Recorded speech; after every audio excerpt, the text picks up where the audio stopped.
Assalamu alaikum, this is Fahim. In today's video, I'm going to show you how we can delete a table. Now, if you can remember my earlier videos, there I have talked about that whenever we think about removing something in MySQL, we call that dropping something. So let's say I have a table named people in student database, and now I want to remove this table. So as I want to remove, that means I want to drop something, I have to specify it that, all right. So firstly, I need to specify what I need to do. I need to drop something. Which thing I need to drop right now? Am I in need of dropping a table or a database? I want to drop a table. So drop table and then the name of the table. All right.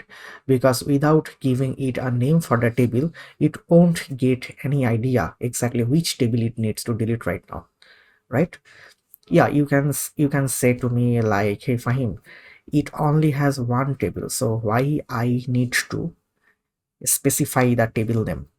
But keep in mind that in a database there might be multiple tables, so in that aspect I have to specifically tell it that which table I need to drop. All right, so drop table people, a semicolon to specify that the statement is already closed, and if I simply execute green checkbox, and the table is finished because I have successfully deleted the table. So in that way, if you want to delete any table, you can do that. So that's it. Thank you.